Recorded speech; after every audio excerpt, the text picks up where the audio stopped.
الذين جاهدوا منكم ويعلم الصابرين صدق الله العظيم۔ قابل احترام دوستوں اور عزیز ساتھیوں، گزشتہ ہفتے یہ بات آئی تھی کہ اللہ رب العزت نے ہم تمام کو حکم دیا ہے کہ ہم اللہ رب العزت کی مغفرت طلب کرنے کے لیے اپنی دنیا کی زندگی کے اندر کوشش کریں، اور اس قدر کوشش کریں کہ جیسے ہم دنیا کے اندر کسی چیز کے پیچھے بھاگتے ہیں، وَسَارِعُوا إِلَىٰ مَغْفِرَةٍ مِّن رَبِّكُمْ، کہ تم اپنے پروردگار کی مغفرت حاصل کرنے کے لیے دوڑو۔ کہ دوڑنے کا مطلب مفسرین فرماتے ہیں کہ زندگی اللہ رسول کی اطاعت کے مطابق گزارو، اللہ کے خوف کے ساتھ، اللہ کے ڈر کے ساتھ، گناہوں سے بچ کر زندگی گزارو اور اپنے اندر خوبیاں پیدا کرو۔ قرآن کریم میں اللہ رب العزت نے صحابہ کرام کی زندگیاں اور صحابہ کرام کے حالات اور خصوصاً مدینہ المنورہ کے حالات بیان فرما کر ہم تمام کے لیے ایک آئیڈیل اور ایک نمونہ بنا کر پیش کیا ہے کہ ہماری زندگیاں اس نہج پر، اس طریقے پر گزرنی چاہیے۔ قرآن کریم میں جو بیان کیے گئے واقعات یہ کوئی قصے کہانیاں سننے کی غرض سے نہیں، بلکہ ہم تمام کی زندگی کے اندر ایک عبرت ہے، ایک میسج اور ایک سبق ہے۔ بڑی بڑی جنگیں جس میں نبی پاک صلی اللہ تعالی علیہ وسلم کے ساتھ صحابہ کرام کا جو کردار رہا اور جو انہوں نے اپنے جان اور مال کو لگایا، اور جس قدر ان لوگوں نے دین اسلام کی خاطر قربانیاں پیش کی، یہ قیامت تک آنے والی نسل انسانی کے لیے ایک پیغام ہے، ایک سبق ہے کہ تمہاری زندگیاں ہمیشہ سہولتوں پر نہیں گزرے گی، ہمیشہ آسانیاں نہیں ہوگی، ہمیشہ جیسی تمہاری چاہت ہے اس طرح تمہاری زندگیاں نہیں گزرے گی۔ لہذا اللہ تعالیٰ فرماتے ہیں ام حسبتم ان تدخلوا الجنہ، کیا تم گمان کرتے ہو کہ تم جنت میں ایسے ہی داخل کر دیے جاؤ؟ جبکہ اللہ تعالیٰ جانیں گے کون ہے تم میں جنہوں نے مجاہدات کو برداشت کیا، جنہوں نے اپنے جان مال کی قربانی لگائی، کون ہے جو تم میں کہ جن پر اللہ تعالیٰ کی جانب سے حالات آئے، آزمائشیں آئی اور وہ اس پر جمع رہا، صبر کیا، اس نے ناشکری نہیں کی، اللہ کے علاوہ کسی اور دربار میں نہیں گیا۔ یہ زندگی کا پارٹ ہے، یہ تم آزمائے جاؤ گے۔ انہی آیت کریمہ کے تحت اللہ تعالیٰ نے جنگ احد کے حالات کو بیان فرمایا ہے کہ کس طرح صحابہ کرام پر اس جنگ کے اندر حالات آئے۔ 70 صحابہ شہید کیے گئے، کئی صحابہ خود نبی پاک صلی اللہ تعالی علیہ وسلم زخمی ہوئے۔ کہ یہ جو حالات تھے یہ قیامت تک آنے والی نسل انسانی کے لیے ایک پیغام ہے کہ اسلام کی وہ پہلی جماعت کہ جو اس قدر آزمائی گئی، جن کو اس قدر مجاہدات میں ڈالا گیا، لہذا تم تمام کی زندگی میں اس طرح کا دور آئے گا، ہمیشہ سہولتیں نہیں ہوں۔ نیک اعمال پر عمل کرنے کے لیے بھی تمہارے اوپر حالات آئیں گے۔ ہر صورت میں تمہارے لیے نیکی کرنا آسان نہیں ہوگا۔ بہت سے مرتبہ نیکی کرنے کے لیے بھی تمہارا نفس اس کے خلاف چاہے گا۔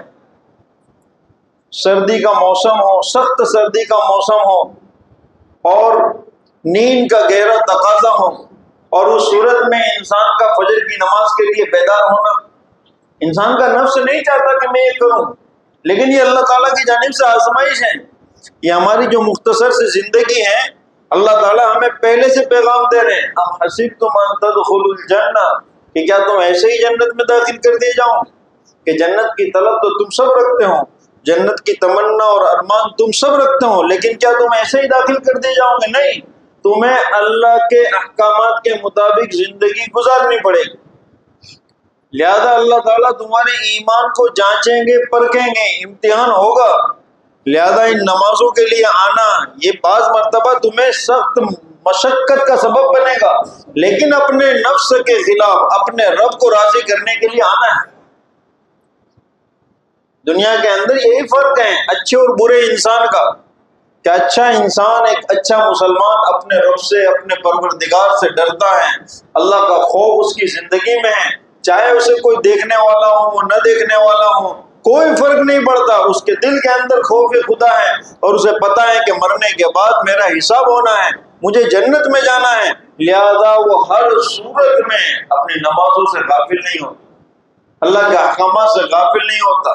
وہ نافرمانیوں سے گناہوں کے کام سے دور رہتا ہے، اور زندگی میں کبھی نافرمانی ہو گئی، گناہ کے کام ہو گئے، وہ فوراً اللہ تعالیٰ کی جانب رجوع ہوتا ہے۔ قرآن کریم میں اللہ تعالیٰ اسی کو بیان فرماتے ہیں وَسَارِعُوا إِلَىٰ مَغْفِرَةٍ مِّن رَّبِّكُمْ وَجَنَّةٍ عَرْضُهَا السَّمَاوَاتُ وَالْأَرْضُ أُعِدَّتْ لِلْمُتَّقِينَ، اے لوگوں اپنے پروردگار کی مغفرت کی جانب آگے بڑھو جس نے تمہارے لیے جنت تیار کی ہے جو آسمان اور زمین سے وسیع ہے، اور وہ جنت پرہیزگاروں کے لیے، یہ جنت ہر ایک کو نہیں مل جائے گی، پرہیزگاروں کے لیے ہے کہ جو اللہ کے خوف کے ساتھ زندگی گزاریں گے، جو اللہ رسول کی اطاعت کے ساتھ زندگی گزاریں گے، جو لوگ غفلت میں زندگی گزاریں گے ان کے لیے یہ جنت نہیں ہے، اللہ تعالیٰ حساب لیں گے اور اللہ کی پکڑ بڑی سخت ہونے والی ہے، لہذا موت سے پہلے اپنی آخرت کی فکر کرو۔ اللہ تعالیٰ قرآن کریم میں آگے بیان فرماتے ہیں وَإِذَا فَعَلُوا فَاحِشَةً أَوْ ذَكَرُوا اللَّهَ، کہ جب تم سے کوئی گناہ کا کام ہو جائے، نافرمانی ہو جائے، گناہ کا کام ہو جائے، تو فوراً اللہ کو یاد کرو۔ ہم انسان ہیں، چاہے مجاہدات کر کے نیک اعمال کر کے آپ کتنے ہی آگے بڑھ جائیں، کتنے ہی نیک اور دیندار بن جائیں، لیکن پھر بھی ہم سب انسان ہیں، ہم سے غلطیاں، خطائیں، نافرمانیاں ہوتی ہیں، ہم سے چوک ہوتی ہیں، ہم اپنے نفس پر کئی مرتبہ ہم نفس کی خواہشات کے مطابق عمل کر جاتے ہیں، ہمارے اعمال میں ریا، نمود، دکھلاوا آ جاتا ہے، شہرت کے طلبگار ہم بن جاتے ہیں، ہم دنیاوی خواہشوں کو اس طرح پورا کرتے ہیں کہ بہت سی مرتبہ ہم اپنے رب کو بھول جاتے ہیں، لہذا اللہ تعالیٰ فرماتے ہیں کہ یہ بھی تمہاری زندگی کا ایک پارٹ ہے کہ ایسا ہوگا، لیکن اللہ تعالیٰ نے یہاں ہمارے ساتھ سختی کا معاملہ نہیں کیا بلکہ ہمیں موقع دیا۔ وَإِذَا فَعَلُوا فَاحِشَةً، کہ جب کوئی فحش کام ہو جائے، برائی کا کام ہو جائے، نافرمانی کا کام ہو جائے، نمازیں چھوٹ جائے، غفلت میں زندگی گزر رہی ہو کہ برسوں سے مہینوں سے میں نے فجر کو قضا کر دیا، میں نے فلاں نماز کو چھوڑ دیا، نمازوں کا میں عادی نہیں ہوں، میری زندگی میں جھوٹ ہے، میرے سے میرے پڑوسی ناراض ہیں، میں اور بہت سے غلط کام کرتا ہوں، میری زندگی میں بد نظری، بد نگاہی کی عادت ہے، مجھ سے زنا صادر ہوا ہے، مجھ سے فلاں کام ہوا ہے، فلاں پر ظلم ہوا ہے۔ ایک مومن کی یہ شان ہے کہ یہ فحش کام اس کی زندگی میں موت سے پہلے اس کو یاد آنے چاہیے، غافل نہیں ہونا چاہیے، گناہوں کا استحضار اسے ہونا چاہیے، اور جب گناہوں کا استحضار ہو اللہ کے سامنے اس کا تذکرہ کرے، اے باری تعالیٰ مجھ سے فلاں غلطی ہو گئی، مجھ سے فلاں گناہ کا کام ہوا۔ انسان اپنے گناہوں کو جانتا ہے، جس سے گناہ ہوئے وہ تمام اپنے گناہوں کو جانتا ہے کہ کب میں نے بد نظری کی، بد نگاہی کی، کب میرے خیالات بدلے، کب میں نے جان بوجھ کر نمازوں کو چھوڑا، کب میں نے کسی پر ظلم کیا، کب میں نے کیا وہ سارے گناہوں کا لسٹ اس کے پاس ہے۔ اللہ تعالیٰ فرماتے ہیں کہ اللہ کے سامنے اس کا تذکرہ کریں، اللہ کے سامنے اس کا استحضار کریں، اور پھر اللہ تعالیٰ سے دعا مانگے، اللہ تعالیٰ سے اپنے گناہوں کی بخشش کرائیں، اللہ تعالیٰ اس کے گناہوں کو معاف فرما دیں۔ ایسے لوگوں کے لیے اللہ تعالیٰ نے جنت تیار کی۔ مفسرین فرماتے ہیں کہ اسی آیت کریمہ سے نبی پاک صلی اللہ تعالی علیہ وسلم نے صلاۃ التوبہ کا استنباط کیا ہے۔ ذکر اللہ کے لفظ سے صلاۃ التوبہ کا استنباط کیا ہے کہ صلاۃ التوبہ کا کیا مطلب ہے کہ انسان گناہ کرتے کرتے جب بے چین ہو جاتا ہے، جب پریشان ہو جاتا ہے اور اس کی زندگی سے سکون ختم ہو جاتا ہے، اب وہ سکون حاصل کرنے کے لیے ادھر ادھر بھاگتا ہے۔ نبی پاک صلی اللہ تعالی علیہ وسلم کا حکم ہے کہ وہ صلاۃ التوبہ کو ادا کریں، 2 یا 4 رکعت صلاۃ التوبہ کی نیت سے پڑھیں، اور نماز کے بعد اپنے گناہوں کو یاد کر کے اللہ تعالیٰ سے توبہ کریں۔ اللہ تعالیٰ اس کی زندگی کو بدل دیں گے، جو سکون غائب ہو گیا ہے وہ سکون واپس آ جائے گا، اللہ تعالیٰ اس کو پاک صاف کر دیں گے۔ شرطیں ہیں کہ توبہ کی شرطیں ہیں، فاستغفروا لذنوبہم، اپنے گناہوں کی اللہ تعالیٰ سے معافی طلب کریں، اللہ تعالیٰ اسے معاف فرما دیں گے۔ اللہ تعالیٰ کس قدر ہمارے ساتھ کرم کا، رحم کا معاملہ فرماتے ہیں کہ اللہ تعالیٰ فرماتے ہیں کہ جب بندہ اس نہج پر زندگی گزارتا ہے، اولئک جزاؤہم، کہ ایسے ہی لوگ ہیں، یہی وہ لوگ ہیں کہ جن کا بدلہ ہم نے جنت کے طور پر تیار کر رکھا ہے، جن کی ہم مغفرت فرمائیں گے۔ تو میرے دوستو، یہ موت سے پہلے کے سارے حالات ہیں۔ اللہ تعالیٰ ہمیں آگاہ فرماتے ہیں کہ زندگی ایک نہج پر نہیں گزرے گی، یہ زندگی کے اندر تبدیلیاں آئے گی۔ وَتِلْكَ الْأَيَّامُ نُدَاوِلُهَا بَيْنَ النَّاسِ، اچھے بھی حالات آئیں گے، برے بھی حالات آئیں گے، لیکن یہ تمام حالات ہماری آزمائشوں کے لیے ہوں گے۔ جنگ بدر میں اللہ رب العزت نے 313 صحابہ کو 1000 کافر اور مشرکوں پر اللہ تعالیٰ نے کامیاب کیا، جبکہ صحابہ اکرام کے پاس کوئی اسباب نہیں تھے، نہ کوئی ہتھیار تھے، نہ جنگ کے آلات تھے، کچھ بھی نہیں تھا، لیکن اللہ تعالیٰ نے فرشتوں کے ذریعے سے مدد بھیجی اور اللہ نے کامیاب کیا۔ اور اسی کے بعد جب دوسری جنگ ہوئی، جنگ احد، کہ جس میں مسلمان 1000 کی تعداد میں تھے، جب مدینۃ المنورہ سے نکلے تو 1000 کی تعداد میں تھے، اور کافر اور مشرک 3000 کی تعداد میں تھے، اور اس 1000 مسلمانوں میں سے بھی 300 منافقین عین جنگ کے موقع پر واپس ہو گئے۔ عبداللہ بن ابی جو منافقوں کا سردار تھا، یہ اپنی فوج کو لے کر 300 لوگوں کو لے کر واپس ہو گیا کہ 700 مسلمانوں نے ان 3000 کافروں کا مقابلہ کیا، اور ابتدا میں ڈٹ کر مقابلہ کیا، یہاں تک کہ کافروں نے میدان کو چھوڑ دیا۔ جب ابتدا میں انفرادی مقابلہ ہوا، حضرت امیر حمزہ رضی اللہ تعالیٰ عنہ، حضرت علی رضی اللہ تعالیٰ عنہ، حضرت ابو دجانہ رضی اللہ تعالیٰ عنہ، ان حضرات نے کافروں کو جہنم رسید کر دیا، اور اس کے بعد جب جنگ شروع ہوئی، اللہ تعالیٰ نے ابتدا میں کامیابی دی اور کافر بھاگ گئے۔ بس ایک چوک ہوئی صحابہ کرام سے، غلطی ہوئی کہ جن 50 صحابہ کرام کو نبی پاک صلی اللہ تعالیٰ علیہ وسلم نے ایک مورچے پر لگایا ہوا تھا اور یہ حکم دیا تھا کہ جب تک ہم تمہیں واپس نہ بلائے واپس نہیں آنا، چاہے ہماری جیت ہو جائے چاہے ہماری ہار ہو جائے، تمہیں اپنی جگہ نہیں چھوڑنی۔ لیکن ان میں سے 40 صحابہ کہ جب انہوں نے دیکھا کہ مسلمان کامیاب ہو گئے اور مال غنیمت کو اب جمع کیا جا رہا ہے، اب تو جنگ ختم ہو گئی، لہذا انہوں نے وہ جگہ کو چھوڑ دیا، اور اس کے بعد حالات بدلے۔ قرآن کریم میں اللہ تعالیٰ اسی منظر کو بیان کرتے ہوئے فرماتے ہیں وَتِلْكَ الْأَيَّامُ نُدَاوِلُهَا بَيْنَ النَّاسِ، مسلمان اس گمان میں نہ رہیں کہ اگر ہم اسلام پر ہیں، ہم ایمان پر ہیں تو ہم ہمیشہ کامیاب ہوں گے۔ یہ گمان نہ پالیں کہ ہم ہمیشہ کامیاب ہوں گے، بلکہ اللہ کا یہ نظام ہے کہ تم کو اس دنیا کے اندر آزمائش کے لیے پیدا کیا گیا ہے، لہذا کبھی تم کامیاب بھی ہوں گے، کبھی تمہارے ساتھ آزمائش اور تمہیں آزمایا بھی جائے گا، حالات بھی آئیں گے۔ جنگ احد میں پھر حالات آئیں اور پھر کافروں نے حملہ کیا اور 70 صحابہ شہید ہوئے۔ اللہ رب العزت اسی کو بیان فرماتے ہیں کہ یہ جو چوک ہوئی، اس چوک کے نتیجے کے اندر جو مسلمانوں کا نقصان ہوا، یہ کیوں ہوا؟ قرآن کریم میں اللہ تعالیٰ اس کی حکمتوں کو بیان فرماتے ہیں تاکہ اللہ رب العزت ایمان والوں کو اور منافقین کو چھانٹنا چاہتے ہیں کہ پہلے ہی منافقین الگ ہو کر نکل گئے، تاکہ اللہ تعالیٰ جو جنگ کے اندر شہید ہوئے ہیں ان کو ایک مقام و مرتبہ دینا چاہتے ہیں، جنت الفردوس کے اعلیٰ مقامات پر فائز کرنا چاہتے ہیں۔ تو بہت سی مرتبہ ایمان والوں کی زندگی میں حالات اور آزمائشیں، کٹھنائی اور مصیبتیں ان کو اعلیٰ مقام پر فائز کرنے کے لیے آتی۔ جیسے میں نے شروع میں کہا کہ سردیوں کے موسم میں، بلکہ اب تو سردی کیا، عام دنوں میں بھی آج نوجوانوں کے لیے فجر کی نماز میں آنا مشکل ہو رہا ہے، کہ نیند کو قربان کرنا مشکل ہو رہا ہے، کہ عادتیں ایسی بن چکی ہیں کہ دیر دیر تک جاگنا اور عین صبح کے وقت تو سونا، اب فجر کی نماز میں مسجد میں آنا مشکل ہو رہا ہے۔ اللہ رب العزت فرماتے ہیں کہ تمہاری زندگیوں میں آزمائش آئے گی، یا آج کے مسلمانوں کی زندگی میں آزمائشیں ہیں، آج نماز تم پر بھاری پڑ رہی ہے، یہ آزمائشیں اللہ آزمانا چاہتے ہیں کہ دنیا کی رنگینیوں میں کھو کر تم ان نمازوں کو فوت کر رہے ہو، یا پھر اپنی جنت کے طلبگار، اللہ کی مغفرت کے طلبگار بن کر مشقت اور مجاہدہ برداشت کرتے ہوئے بھی مسجدوں میں آ رہا۔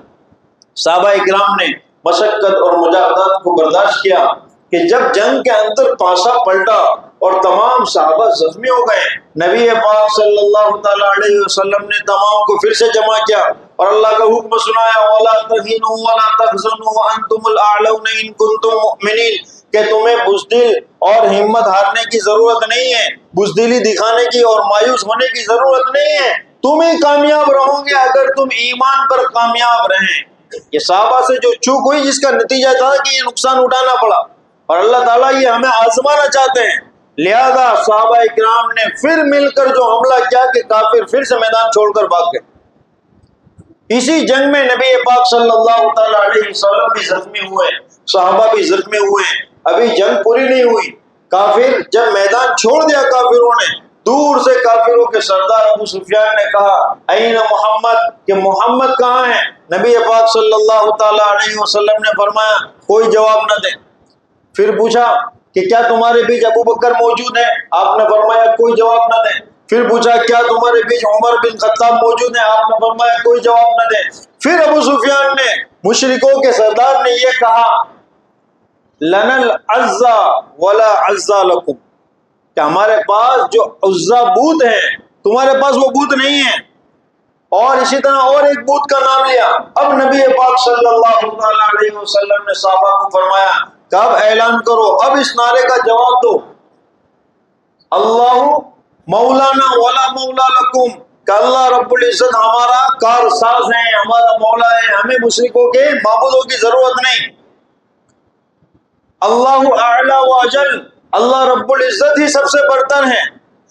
اور اس طرح جواب دیا گیا، اور مشرکین یہ سمجھیں کہ نبی پاک صلی اللہ تعالی علیہ وسلم اور بڑے بڑے جلہ صحابہ اس جنگ کے اندر شہید کر دیے گئے، حالانکہ ایسا نہیں تھا۔ اللہ تعالیٰ اس کو بیان فرماتے ہیں یہ تمہاری آزمائش ہے،